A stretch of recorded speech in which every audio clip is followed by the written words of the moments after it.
Hello, I'm Rabbi Shmuel Silber from suburban Orthodox Toras Chaim in Pikesville, Maryland. Welcome to this year's Holocaust Memorial Observance. Every year, in remembrance of the more than 6 million Jewish men, women, children, and the millions of other innocent victims of the Holocaust, we pay special tribute to the survivors. This year's theme is 75 years after Auschwitz, reflecting and rebuilding. This theme is incredibly important as it marks the 75th anniversary of the liberation of one of the worst death camps, Auschwitz, an event and an anniversary which is being marked and commemorated around the world. During this time, we reflect on the victims and hear stories from survivors and their families. Remembering world history and taking proactive and meaningful steps to improve the human condition are vital to diversity and inclusion. Our special guest for today is Mrs. Goldie Caleb, an 88-year-old Auschwitz survivor. She is on a quest to ensure the horrors experienced are never forgotten. Mrs. Caleb, I want to thank you and Mr. Caleb for allowing us into your home today and for sharing with us your difficult experiences. We are very happy that you are here. We know how important to tell this story is. So we are extremely happy that you are here, and we want to thank you. Can you share with us some of your experiences at Auschwitz? The experiences at Auschwitz. There is quite a bit to tell about that, but I will relate some of what happened in Auschwitz, some of what happened to us, and a little bit what Auschwitz was like. Of course, bear in mind that it would almost be impossible for me to tell you everything that happened. Auschwitz was the largest and most notorious of all concentration camps. It was really a gigantic death factory in which close to 1 million Jewish men, women, and children were systematically murdered. There were several crematoria which operated at full speed continuously. The sight of the flames billowing from its tallest chimneys, and that was especially true at night, as well as their powerful and penetrating stench, were a constant reminder of the gruesome objective of the camp. The train journey that we faced from the labor camp to Auschwitz was in itself extremely traumatic. Men were separated from women, and we were packed into cattle cars. It was toward the end of July, and it was very hot. Yet the cars were deliberately kept closed, shut. We were not allowed to open a window. There was no food, no water, and no toilet facilities. The journey was about 120 kilometers from Starachowice, that's the camp from which we went to Auschwitz.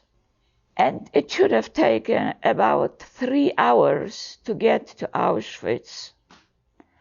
However, it dragged on for over 2 days. Some people perished in the train, and that included, unfortunately, my father and my brother. They never made it to Auschwitz. Our clothes and shoes were removed, and we were given clothes from inmates who had already been cremated. Our heads were shaven. We were tattooed.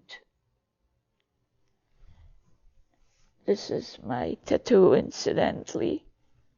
We were then taken to the barracks, where, of course, we were confined.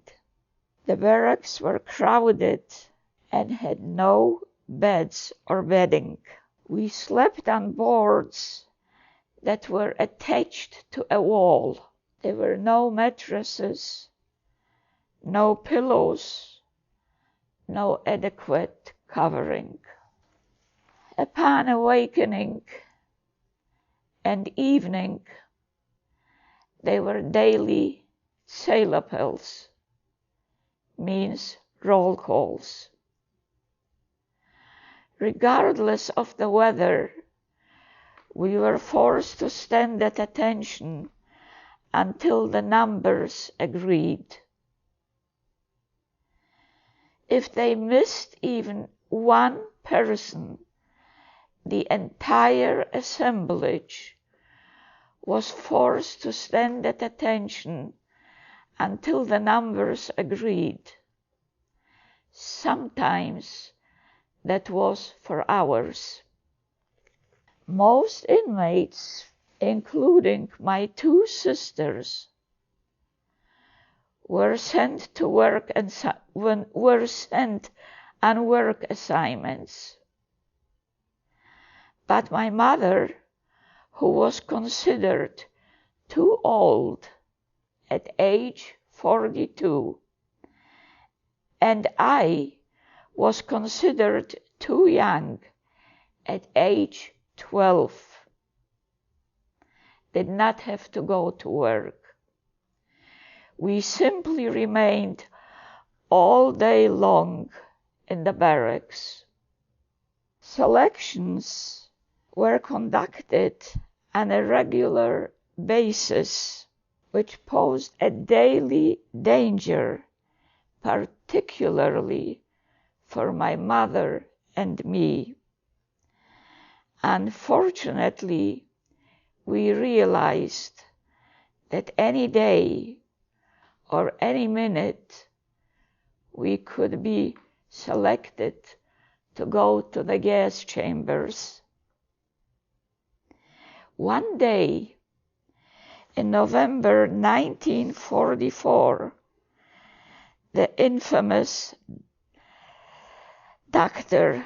Joseph Mengele, nicknamed the Angel of Death, came into our barracks and ordered a selection. This time, both my mother and I were among approximately 100 women selected for extermination. We were taken to an anteroom of a gas chamber and locked in, anticipated momentarily being gassed. From time to time, Nazis entered the room asking whether we preferred being gassed in the anteroom or in the gas chamber. Most women answered they wanted to be gassed immediately. The Nazis, however, continued to torture us mentally for what seemed like an eternity. Finally, after being kept there for the remainder of the day and the following night, we were ordered onto a truck. We were certain we were being taken to the gas chambers. To our shock and surprise, however, we were taken to the Schonungsblock, the convalescents barracks. By providential miracle, we were not gassed. It was the only time in Auschwitz that the selection was not carried out. We subsequently learned that the Russian army was quickly approaching Auschwitz, and the German High Command had apparently ordered the German High Command to take apart and discontinue the gas chambers and crematoria to be dismantled. This was the only time that a selection was carried out and not gone through. Ours turned out to be the very last selection at Auschwitz. When you look at the world since the Holocaust, what differences do you see that perhaps are present now to be able to fight against division, to fight against hate, that were not there in the pre-war years? Well, Holocaust museums have been built, an enormous volume of books have been written, histories, documentaries, classes in Holocaust education, and more have appeared over the years. But the fact that anti-Semitism is again on the rise, and that is 75 years after Auschwitz, proves ominously that much more needs to be done.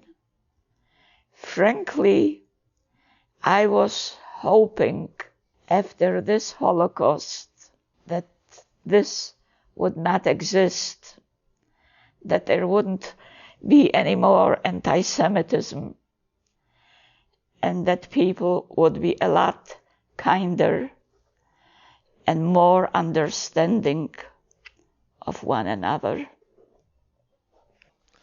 Mrs. Caleb, one last question. Okay. You and Mr. Caleb were so gracious to invite us into your home. It's a beautiful home. Pictures of your family here. How did you find the strength to rebuild after such devastating and horrific loss? Well, I do have to say that somehow I never lost faith in the Almighty, even in the concentration camp, which perhaps conditions existed as they were. Maybe it was naive to even have hope, but I always had hope that somehow I will survive. And once again here, I had hope in the Almighty that somehow gave me the strength and hope to rebuild, to get married, and to have a family.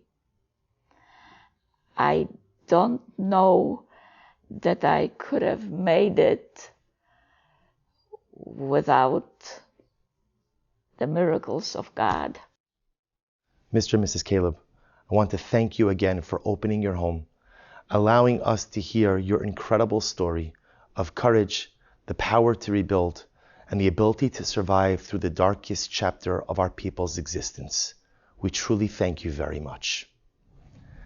I just want to remind everyone to remember, reflect, and do all that you can to ensure that future generations will know our story. It was my pleasure and privilege to be with you today. To learn more about the Holocaust, please visit the SSA's commemorative events website at okrio.ssahost.ba.ssa.gov/commemorative.html.